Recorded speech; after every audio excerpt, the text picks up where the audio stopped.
आप सबका यहाँ आने के लिए बहुत बहुत धन्यवाद। जैसा कि आपको पता है 2 अक्टूबर 2022 से जन स्वराज अभियान के तहत गांधी भितिहरवा आश्रम पश्चिम चंपारण से जो पदयात्रा हम लोगों ने शुरू की, करीब अभी 18 महीने 10 दिन हो गए। 18 महीनों में पश्चिम चंपारण से चल के पूर्वी चंपारण, शिवहर, गोपालगंज, सिवान, छपरा, वैशाली, समस्तीपुर, मुजफ्फरपुर, सीतामढ़ी, मधुबनी, दरभंगा, बेगूसराय, खगड़िया होते हुए हम लोग सहरसा आपके जिले में 25 दिनों से मैं आपके जिले में हूँ।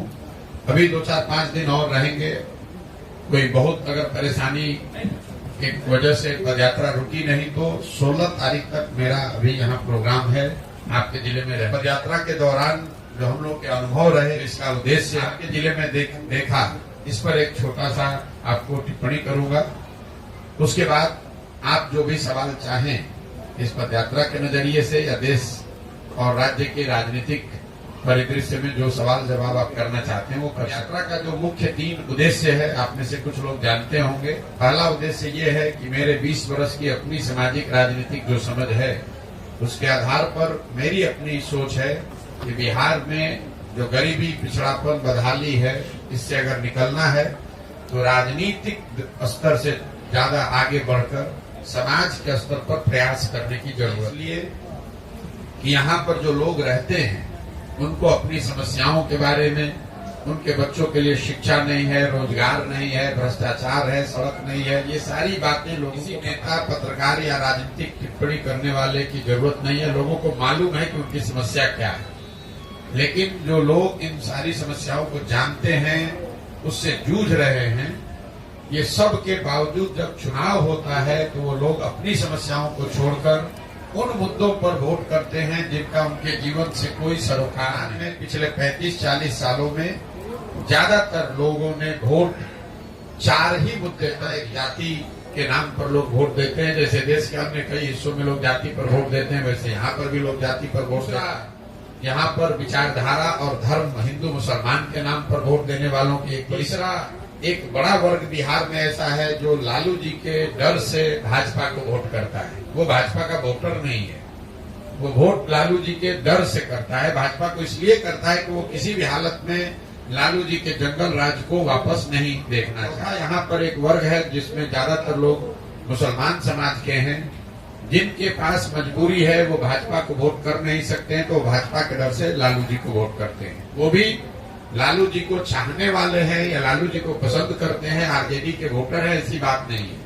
वो सिर्फ और सिर्फ लालटेन को इसलिए वोट करते हैं क्योंकि उनको भाजपा से डर है या भाजपा को वोट कर नहीं सकते। पदयात्रा का पहला उद्देश्य यही है कि गांव-गांव जाकर लोगों को ये बताया जाए कि आपकी जो समस्या है, आपके बच्चों के भविष्य का की जो स्थिति है, वो तब सुधरेगी जब आप अपने और अपने बच्चों के भविष्य के लिए वोट दीजिएगा। वोट जिसको देना है दीजिए, लेकिन वोट अपने और अपने बच्चों के लिए दीजिए।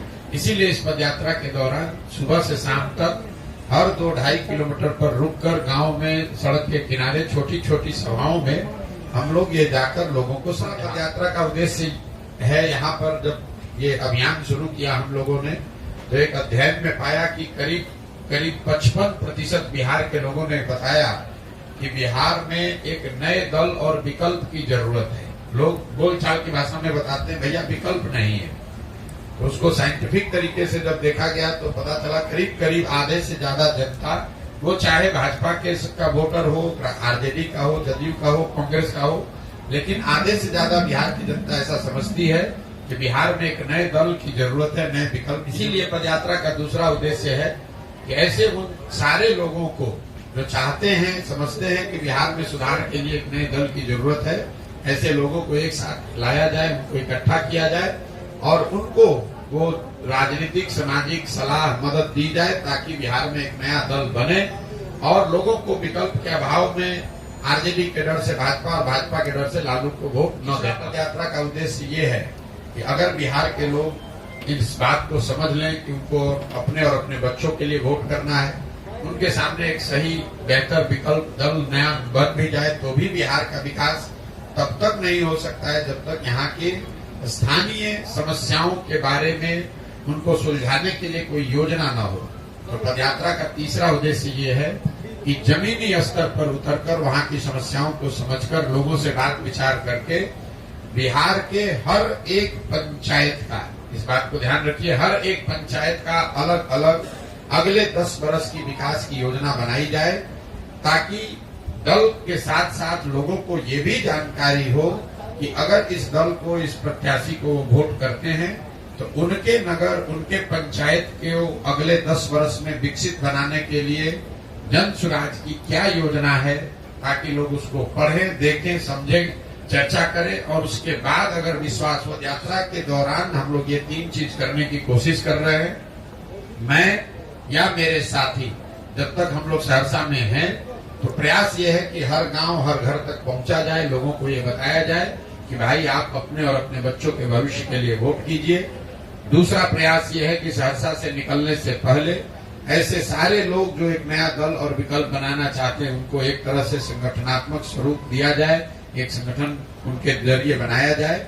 और तीसरा, सहरसा के हर नगर, हर पंचायत क्षेत्र के अगले 10 वर्ष के विकास की योजना बनाई जाए। इन 3 उद्देश्यों को लेकर चले हैं।